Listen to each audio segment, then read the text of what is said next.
Thank you, Seth. I'd like to turn your attention to the book of Esther this afternoon. The record in Esther is the final Old Testament book of history. We've been spending some time thinking about the historic narrative of the Old Testament. More specifically, the story of God's chosen people, Israel, his covenant nation, that is destined to be a blessing to all nations. That's the promise that God made when he chose them and called him to serve his purposes. So for some time, I think Bob said he's been teaching Sunday school for 18 months.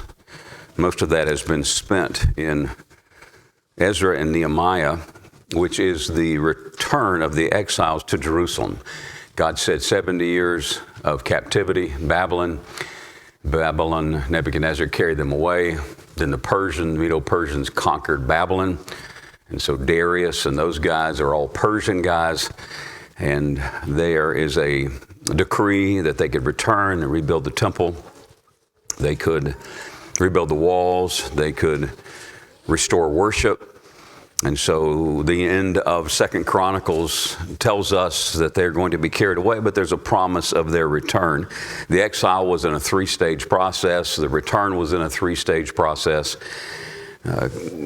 Zerubbabel and Ezra and Nehemiah, from calculations that I was reading, somewhere between 90 and 95 years. The first two returns included 52,000 people total, and it doesn't tell us how many returned with Nehemiah. What that means is a whole lot of people didn't return. And so the question would come to mind naturally for us, what happened to all of them? What happened to all of them that were carried off into the Babylonian captivity and scattered all over Babylon? And you read things in Daniel and you're hearing that there are satraps, that there are just a huge area of ground covered, and a lot of different places, and Babylon's empire covered all of them, and now the Persian empire covered all of them. So what about all those who did not return? They're scattered all over the Persian empire. Well, that's the story of Esther. That's why we have the story of Esther. We have two books that tell us about those that returned from captivity. We've got one book that tells us about all of those who did not. And the message of Esther is how God protected his covenant people as they dwelt among that Persian empire, as they lived in that place. These are historic books that tell us a story, including troubling details and situations that literally actually took place. Some would call this a crisis book. It's an unfolding drama of 10 chapters. It covers about 10 to 12 years of history. Esther, the title of the book, is the central figure. And one thing that we've been noting, and I'll encourage you again, is that read the historic narrative as historic narrative. Sometimes there are issues of theology in these books, but these books are telling the story. What happened to Esther is not a model of Christian marriage, right? So it is what it is. And just read it as it is, because that's what God gave us, because we needed to know that's what actually happened there. And so when you and I live in this day and wondering what kind of things are happening or what kind of things might happen, history tells us difficult, hard things have always been part of the people of God. And so the fact that God just tells us the story as it is causes us to read it as it is. Sometimes men who otherwise are very respectable get sideways on a book like Esther. One of those men was Martin Luther. Martin Luther had no time for the book of James in the New Testament and no time for the book of Esther in the Old Testament. And sometimes we elevate these guys, Augustine and Luther, and God lets us know, you know what, they're just men. Calvin, others, they're just men. And they had warts, and what they don't publish in their books of theology is their warts. And one of Luther's warts is his idea of Esther and James. He says, he writes, I am so hostile to the book and to Esther that I wish they simply did not exist. for they Judaize too much and haven't revealed much pagan bad behavior. Well, we have to agree with him as far as much pagan bad behavior, but to feel like, well, James has too much work salvation, and from where Luther was coming from, he couldn't tolerate James, and then he couldn't tolerate Esther. But we have to recognize that even though from his opinion there's nothing substantive to contribute to the Christian faith from the book of Esther, God gave it to us because there is that for us to benefit from. And I think it's essential that we understand that. I mean, believing people have said things to me over the years that just kind of astound me, like, well, David did that. And you go, my buddy in Carolina, who's a pastor, would say, what's your point? Why are you telling me this? Because what they're doing is taking historic narrative and justifying something they're doing as if because God wrote it in the scriptures that God was somehow saying this is okay and you can get away with this. That's actually not true whatsoever. God has spoken in regards to his heart and his commandments, and anything that's derived from that is wrong. It dishonors God. And the record he gives us is not so that we will mimic and parrot these things, but that we'll get an understanding of these things. Now, God overruled in Esther's situation. God did not overrule that ruler in Persia. So, again, the theology that's coming out from a lot of minds is that God has to determine every single thing that happens or he's not sovereign. We should have major issues with that. God didn't determine all of these evil things. The Bible's very clear about that. But these things do happen.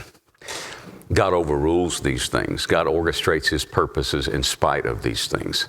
And so when you read this book and you read this story, it answers the question, what happened to the people who remained scattered?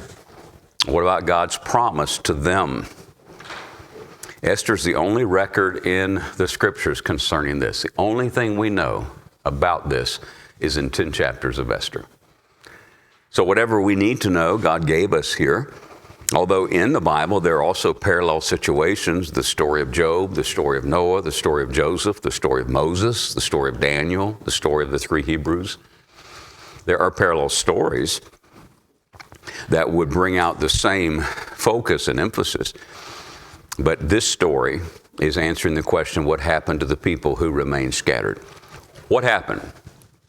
They were threatened with extermination. To put it simply, they were threatened with extermination. That's what happened.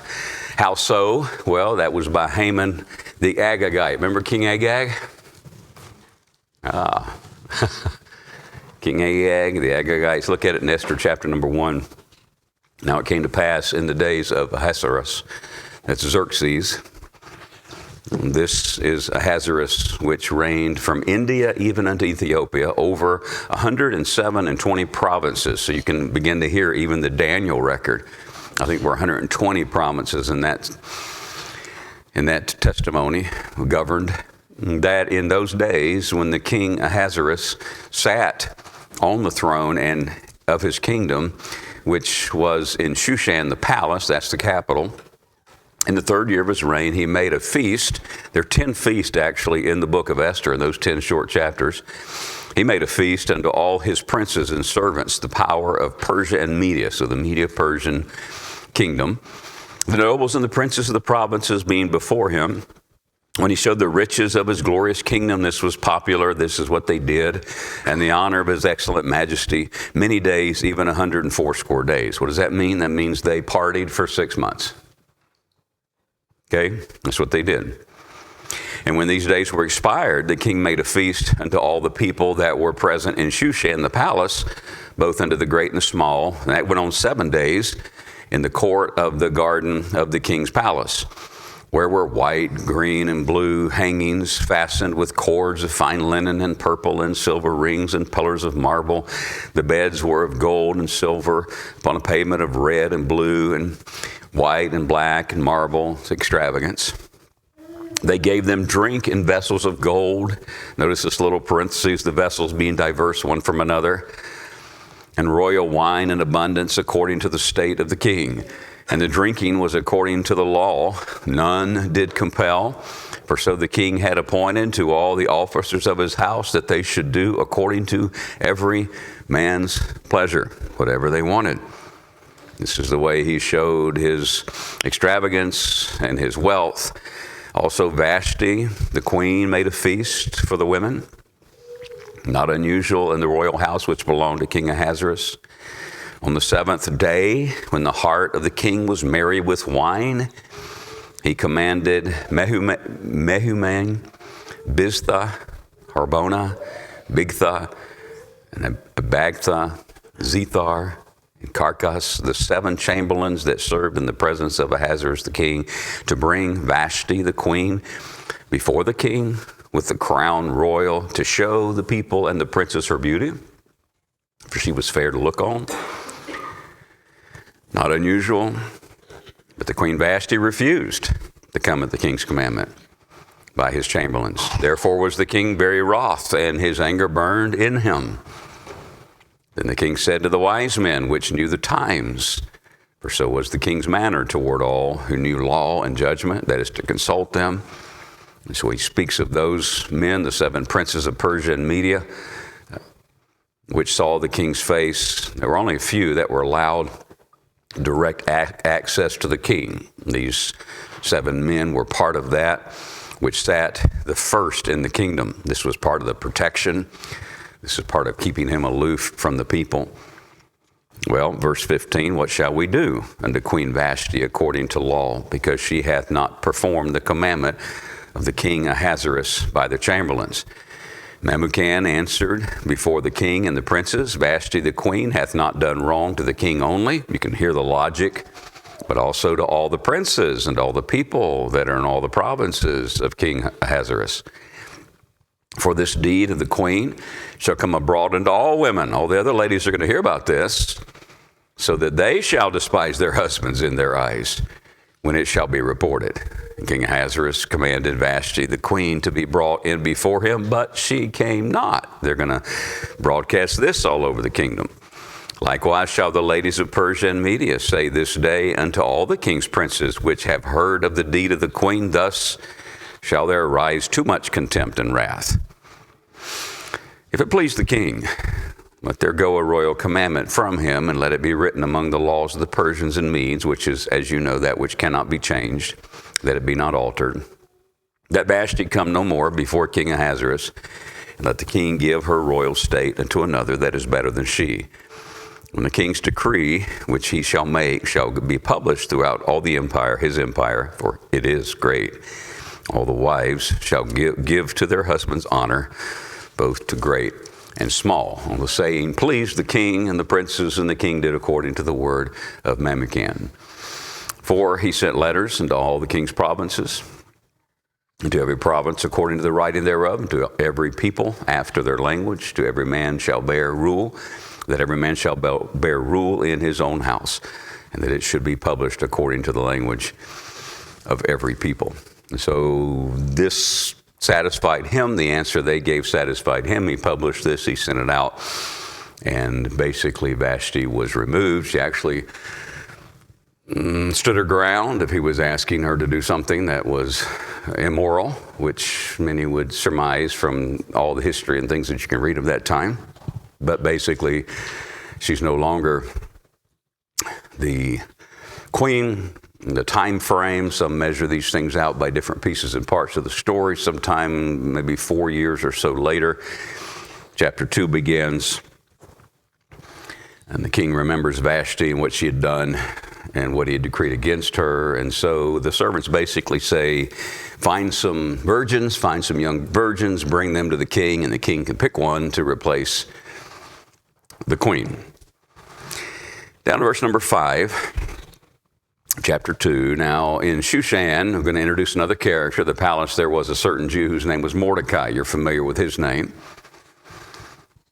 Verse number 6, here's all the connections are made, who had been carried away from Jerusalem with a captivity, which had been carried away with Jeconiah the king of Judah, whom Nebuchadnezzar the king of Babylon carried away. And he brought up Hadashah, that is Esther, his uncle's daughter. For she had neither father nor mother, and the maid was fair and beautiful, whom Mordecai, when her father and mother were dead, took for his own daughter. So it came to pass when the king's commandment and his decree was heard, and when many maidens were gathered together unto Shushan the palace to the custody of Hegai, that Esther was brought also into the king's house, to the custody of Hegai, keeper of the women. And Esther pleased him. They went through all the process of preparing her for the king. Verse number 10 gives us more insight. Esther had not shown her people nor her kindred, for Mordecai had charged her that she should not show it. So she did not let them know that she was a Jew. Whereas Mordecai in the story, verse 11, Mordecai walked every day before the court of the women's house to know how Esther did and what should become of her. So evidently Mordecai had some role and some responsibility there at the gate. Repeats it in verse number 20 of chapter 2. This is filling in the details, coloring in the picture. Esther had not shown her kindred nor her people, as Mordecai had charged her, for Esther did the commandment of Mordecai, like as when she was brought up with him. So that's what she was taught. That's how she was reared. That's what she did. Verse 21, more pieces of the story. In those days when Mordecai sat in the king's gate, two of the king's chamberlains, Bigthan and Teresh, of those which kept the door, were wroth and sought to lay hand on the king Ahasuerus. So Mordecai heard this and did the right thing. The thing was known to Mordecai, who told it unto Esther the queen, and Esther certified the king thereof in Mordecai's name. When inquisition was made of the matter, it was found out. Therefore, they were both hanged on a tree. And it was written in the book of the Chronicles before the king. So the story unfolds. We find Mordecai where he is. We find Esther where she is. We find something happened at the gate that Mordecai heard about. He did the right thing. He reported it. And these men were punished. These men were hanged. And after these things, the story's unfolding. Verse number 1 of chapter 3. Did King Ahasuerus promote Haman? I've got a new character. Somewhere in that period of time, 6 or 7 years, we're not told exactly, but promoted Haman, an Agagite, advanced him and set his seat above all the princes that were with him. So another character is introduced in the historic story. And all the king's servants that were in the king's gate bowed and reverenced Haman, for the king had so commanded concerning him. But, back to Mordecai there at the gate. Mordecai bowed not, nor did he reverence. Again, he did the right thing. He honored the Lord, even though it was unpopular. It reminds you of Daniel, it reminds you of the 3 Hebrews. Well, then the king's servants, which were in the king's gate, said unto Mordecai, why transgressest thou the king's commandment?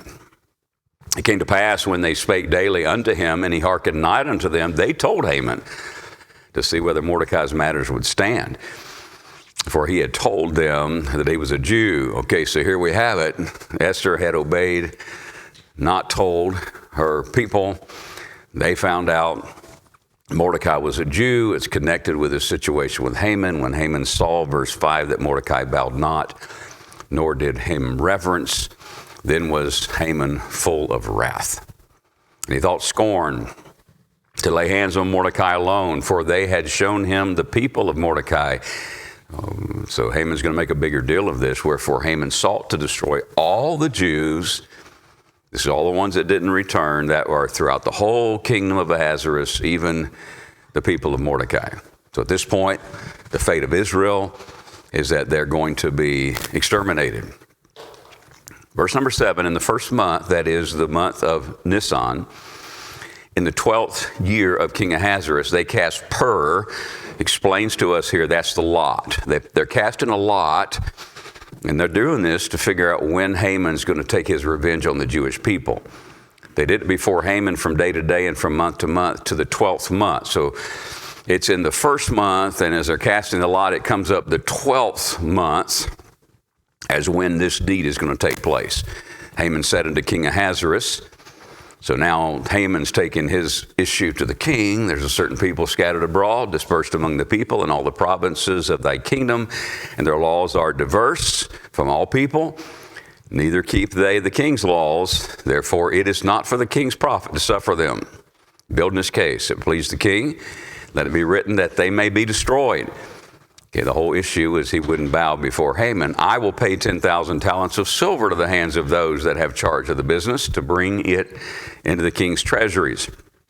The king took his ring from his hand, gave it unto Haman, the Agagite, the Jews' enemy.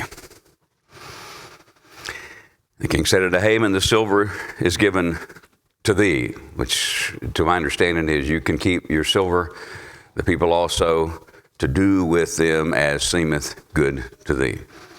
Well, down in verse number 13, the letters were sent by post unto all the king's provinces to destroy, to kill, to cause, to perish all Jews, both young and old, little children and women, in one day. Okay, remember they're casting lots early in the chapter. When? This is what they came up with, the 13th day of the 12th month, which is the month of Adar, and to take the spoil of them for prey. So kill them all, take everything they have, to copy the writing for the commandment to be given in every province was published unto all people that they be ready against that day. So everybody, wherever you're spread out, get ready, because that day we're going to eliminate the Jews. Well, the post went out, being hastened by the king's commandment. The decree was given in Shushan the palace, and the king and Haman sat down to drink. On the one hand, they're sitting down comfortably and drinking. Next statement, but the city Shushan was perplexed. Mordecai, verse 1 of chapter 4, perceived all that was done. So what did he do? Put sackcloth on. Esther gets word of this, starts communicating with Mordecai what's going on. Mordecai said, well, what's going on is there has been this going on, and there is a date set now when there will be the elimination of all the Jews. In verse number 8, also he gave him the copy of the writing of the decree that was given at Shushan to destroy them. Take this to show it to Esther and to declare it unto her and to charge her. Mordecai said, you tell her this, that she should go in unto the king to make supplication unto people and unto him, and to make request before him for her people. Hatach came and told Esther the words of Mordecai. Again, Esther's going to send a message back. She spake unto Hatach and gave him commandment unto Mordecai. All the king's servants and the people of the king's provinces, everybody knows this, do know that whosoever, whether man or woman, shall come into the king or enter into the inner court, who is not called, there's one law of his, to put him to death. Okay? There's one exception, except such to whom the king shall hold out the golden scepter, that he may live. But I have not been called to come into the king these 30 days. I've been 30 days, I haven't been called. And they told to Mordecai Esther's words. Mordecai commanded to answer, Esther, think not with thyself that thou shalt escape in the king's house more than all the Jews. Okay, you're not going to be an exception. For if thou altogether holdest thy peace, you don't say something to him at this time, then shall their enlargement and deliverance arise to the Jews from another place. But thou and thy father's house shall be destroyed, and who knoweth whether thou art come to the kingdom for such a time as this? Then Esther bade them return Mordecai this answer. So Esther's hearing what he's having to say. She says in verse 16, go gather together all the Jews that are present in Shushan, fast ye for me, neither eat nor drink 3 days, night or day. I also and my maidens will fast likewise, and so will I go in unto the king, which is not according to the law. Then if I perish, I perish. So Mordecai went his way and did according to all that Esther had commanded him. So in 4 chapters, we have the story of what seems like inevitably is going to take place.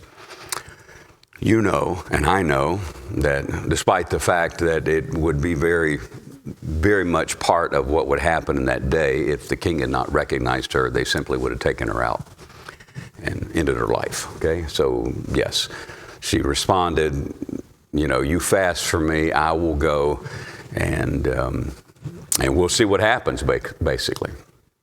Well, the next chapter tells us that in the midst of this, Esther asked another thing of the king. she said, how about I have a feast for you and Haman? And he said, okay. So they go to the feast, and he says, what do you want? Basically, you invited me here. What do you want from me as a king? And she said, well, I want you to come to another feast tomorrow. And what we need to follow in the story is that while she's doing this, and obviously there is some wisdom in this, Haman is thinking this is all about him. Haman is bragging to his family that, hey, of all the people that the queen wants to entertain, it's me and the king. At the same time, he's got this plot and plan to eliminate the Jews. At the same time, he walks past Mordecai, and Mordecai's still not going to bow or bend or do anything. And so he's getting infuriated, he's getting ticked off, and he actually builds a 75-foot gallows next to his house to hang Mordecai from. Well, as the story goes on, as fate would have it, that night between the two banquets, the king couldn't sleep. So he gets up, and I don't know why they would do this, but maybe to help him go back to sleep, and said, read me some stuff from the Chronicles. As they're reading from the Chronicles, they talk about these two guys that were trying to take the king's life and how Mordecai intervened. The king says, what was done for Mordecai for intervening? Nothing. Well, who's in the house next morning? Haman happens to be in the house. Calls Haman in and says, what do you think the king ought to do for a guy that he wants to make a big deal about? Haman, in his ignorance, after he's been bragging to his family about how popular he is with the king, says, well, thinking it himself, put him on your horse, put him on your steed and ride him through. Let everybody make a big deal about that man. Haman thinking it's him. King Ahasuerus says, do that for Mordecai. So you can imagine how this is going. Haman is infuriated. Haman is obviously still planning to eliminate the Jews. Banquet next day. King says to the queen, okay, here we are again. What's your request? I want you to save my life and save the life of my people. And the king, like, who's trying to take your life? Sitting across the table, that evil guy, Haman. Well, immediately the king gets up and walks out, and the king, according to history and even according to this book, has a pretty good temper, pretty bad temper. Goes out, and he steps back in. Haman is pleading. They recline to eat at the couch of Esther. The king says, you're going to defile the queen as well? Nobody in the house wonders what's going on. It says they put something over his head, Haman's head, and carried him out. What that was he'll never see the light of day. So the king basically says, we're going to hang him, right? One of the servants lets him know about these 75-foot gallows outside the house of Haman. They hung Haman on the gallows. Okay, the law of the Medes and Persians, you can't turn that around. You can't change that. So in the midst of all of this, Mordecai gets promoted to the place where Haman was. Esther gets the privilege of caring for all of everything Haman cared for. And they send out another decree. And the decree is basically on this month, 12th month, on this day, all you Jews be prepared to defend yourself all over the capital, right? All over all the provinces, everywhere, you be ready to defend yourself. There's a little note in the text that says, by the way, when everybody's hearing what's going on, a lot of people became Jews. Like, I'm with them. Because on the very day when all those lives were supposed to be taken, the Jews actually were taking lives, defending themselves. And the story basically ends up telling us that this is how God intervened when there was a threat on the extermination of his people. But at each point, and you can read the rest of the story, because we don't have time to do that this afternoon, but at the end of each thing it said, and they slaughtered this many people there, and they did not take their stuff. God makes a point of this. They did not take their stuff. So basically they're defending themselves and they're preserved by God. And then at the end of the story, that Purim, that casting lots, that becomes the final feast for Israel, where once a year, during those 2 days, they pause and they have a feast to remember that at that point in history, when Haman was looking to exterminate the Jews, God intervened through Esther and Mordecai and saved God's people, and God's people were preserved. And so when we read that story, we're saying, okay, a couple of things are happening here. One is God's finishing the story. I've got the Ezra and Nehemiah story. I'm interested in what happens to the Jews that did not come back to Jerusalem and Judea, and how God preserved them. And the story here is basically there was the threat to exterminate them, and yet God providentially intervened to protect his people. God didn't let that happen. God intervened when they were threatened with extermination. He providentially orchestrated their deliverance. Providence is simply a word that means provideo. Provideo. It means God sees in advance. God saw all this in advance. God knew all this in advance, and God providentially intervened. Now, as we read that story, and sometimes we have to be careful. We need to make sure that we understand the difference between what is known as a miracle and what is providence. God did not do anything, quote unquote, supernatural to keep them from being exterminated. God didn't force Haman or Ahasuerus. They didn't force their will. He didn't dictate all the choices these guys were making, from, hey, find me a bunch of virgins and I'll choose one. God didn't have to dictate any of that. God is able, as sovereign God over all things, to look into those situations, to know everything that's going on, and to intervene and orchestrate in such a way that his purposes are accomplished. The world says it was fate that he couldn't sleep and look at the Chronicles. We're saying, no, God providentially intervened there. It just happened. It's happenstance that Mordecai happened to overhear these guys and did the right thing, and then that came up later in the Chronicles. No, Mordecai did do the right thing time and time again. But what happened was God overruled what Haman wanted to do. God allowed men to make choices, and in the midst of all those choices, he still moved everything in a place which brought him honor and glory. And so when we're living this far beyond that, and when we're watching history and we're saying, why didn't God do this? And why didn't God do that? And it seems like the psalmist would say, God, it seems like you're quiet. God, it seems like you're not doing anything. It seems like you don't know what's going on, where millions of people are being massacred somewhere. And God's people have to settle back and understand that God's not dictating everything. God doesn't have to make every decision to be sovereign. Part of what God allows is punishment and judgment in this life. Part of what God allows is chasing of his people. These people were in captivity for 70 years because of something they did against God, how they failed God.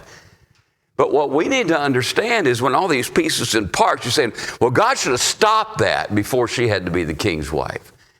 Or God should have done this, or God should have done that. Or we have to step back and say, that's not how God operates. And God leaves humanity down here making these decisions and doing these things, but at the same time, he is providentially over it all. He doesn't have to determine everything to be sovereign over everything. Folks, he's made image bearers with will and emotion, right? Mind, will, and emotions, what we're made. And so when we're walking through the details of our lives, and we're saying, boy, I don't know about that, and I don't know about that, and I don't know why God didn't stop that, I don't know why God didn't change that. The answer is not to say God has to dictate all of it, and you need to get over it. It's God's will for that to happen to you. The Bible doesn't teach that, but it's being said. It's being said as if that somehow consoles me or you. But it's a thought that I'm going to defend God's sovereignty by making God a determinist. No. We're going to step back and we're going to say, wow, God wrote us a history right here in 10 chapters. And what happens in the end? There's feast after feast after feast. In the end, there's a feast established for the Israelites that they still, Orthodox Jews, still today have the Feast of Purim. And they exchange baked gifts. They read through the book of Esther. They read the Chronicles report of the Samuel report of Agag. They read about the Amalekites in Israel's history. And they celebrate the fact that God providentially intervened. And so as we read this story and are unwilling to obviously take a Martin Luther position, which from what I understand he kind of fudged on later when he wrote a commentary on Esther. By the way, there were hundreds of years when nobody wrote a commentary on Esther. It was just like, not sure how to do that, not sure how to deal with that. They just didn't touch it. But I call you back to a plain man approach. You read the story and go, okay, God says this is what happened.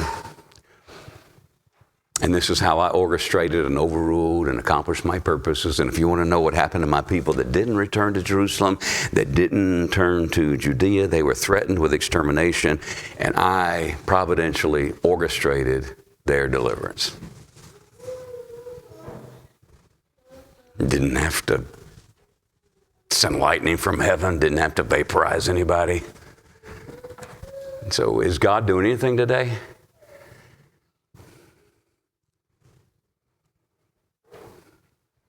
Yeah. God at work today. You can necessarily see it, necessarily understand it. No. Necessarily understand his timetable. How many unseen details is God working out in his sovereign control in your life and my life today? How many unseen details is God working out in his sovereign control? His foresight. How often does he allow the choices of man to advance his will? Joseph, don't you keep going back there? That seemed like a bad situation. Moses, why would he be raised in Pharaoh's house? I mean, you're a strong Christian family person. You're going, hey, that won't work. That is not going to work. But God orchestrated and overruled Joseph in a pagan country as a young teenager. Moses as a baby going to Pharaoh's house. How often does he allow the choices of man to advance his will? Seemingly silent, seemingly inactive, seemingly distant, seemingly disengaged. Another question, how many events or people or situations are outside of his control? Is that a good question?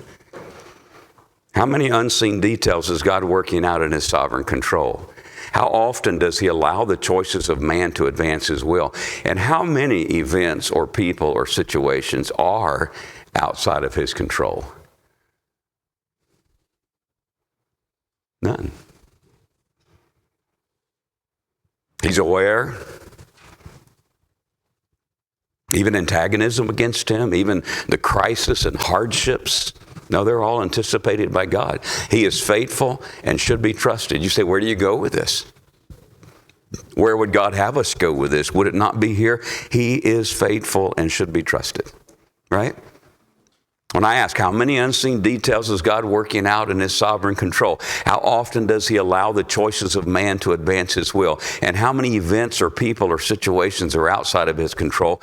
I answer, he is faithful and should be trusted. He is all-knowing and never without a plan. He's all powerful and he cannot be thwarted. You say, I just want to figure that Nazi thing out. Really? I just want to spend a lot of time and energy on that deal because God owes me an explanation for that.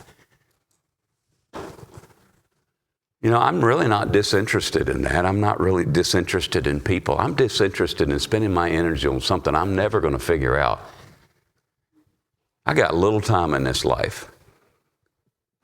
And I don't even know why people want to spend their time and that energy trying to figure out God's side of things. All you know about God is that he's trustworthy. And that man's heart beat because God let it beat. If God would have wanted to beat 1 second less, he'd have stopped him. But I don't get any consolation moving over to some far end and saying, well, God chose that. Yeah, God dictated that. God chose that. I mean, that gal got raped over there. God chose that. That is ultra-Calvinism. God has to make every decision. The only way you can deal with God making every decision is get used to it. He decided it for you. And I think that's ridiculous. I think that's outside the pages of the Scripture. But at the same time, he is all-knowing. He's all-powerful. He cannot be thwarted. He allows human choices while never yielding his sovereign purpose. He allows human choices while never yielding his sovereign purpose. And that's sometimes to the demise of his own people. That's sometimes to the demise of his own people. Read Fox's Book of Martyrs. But it's never to the diminishing of his ultimate will. Everything will go where he says it's going. It's sometimes to the demise of his own people, but it's never to the diminishing of his ultimate will. Have a conversation with Stephen about how fair is that. Preach one sermon and get stoned to death? How fair is that? But you know what? That's what God had for Stephen. And don't you love his testimony instead of our testimony of the whole thing? He's like, there's this one thing I can see. I get a peek into what's going on in heaven. He allows human choice while never yielding sovereign purpose, sometimes to the demise of his own people, but never to the diminishing of his ultimate will. Often to the surprise of all that are involved. Often to the surprise of all that are involved, but never in conflict with his eternal purposes. He allows human choices while never yielding sovereign purpose, sometimes to the demise of his own people, never to the diminishing of his ultimate will. Often to the surprise of all that are involved, never in conflict with his eternal purposes. It is never God who is unfaithful. Never. You say, well, I just have a real problem with that. Now, you're going to have a long and miserable life fighting God. As Dr. Bob Sr. said, God's arm is too long for you to box with him. That may be very simple, but I think it's very profound. And I've never heard of such idiocy as I'm going to spend my life bitter with God because he didn't explain to me and get my approval for what he chose for me. Why? Why? Does that make it any less hard? No, it doesn't. It's hard. You carry burdens in here every time we gather. I know that. But let the Word of God do what the Word of God does. A book like Esther, 10 chapters that teaches us about God. The major question to answer from is, what does this teach me about God? And what it teaches you and me about God is he is providentially in control, orchestrating his own purposes and accomplishing what he has ultimately determined to do. And it will be good. It will be good. And when you say, well, then why are people going to be in hell? The answer clearly from the Bible is because they say no to God. The answer from the mouth of Jesus is because of your unbelief. We're not going to hold God responsible for people in hell. They are receiving what they have determined, and that is just. I will not bow to you. Okay? Depart from me, right? I'll give you what you demand. And at the end, God's going to be just. You say, how believing people are going to worship God? Because God is going to do the right thing. And everybody's going to know it. And he's going to receive the glory. Father, thank you. Thank you for your grace on this Lord's Day, allowing us to meet together. Such a blessing, undeserved. Hopefully, Father, more and more appreciated by us. We're such a verbal society. We're so verbal sometimes and just knocking all these things around that we don't know anything about. Instead of just opening your word and reading it and saying, wow, all of these things that seem completely against God's people, and here's God intervening in some surprising ways, working out some pieces and parts and turning the tables, and ends up like it says in the Psalms, the one setting the trap falls in his own trap. The one seeking the destruction is the one destroyed. Haman is hung 75 feet in the air. His 10 sons are hung. Those Jew haters in all the provinces lose their lives. And Father, we're so thankful that we know you're here today, that you know us, you see us, you know the details of our lives. And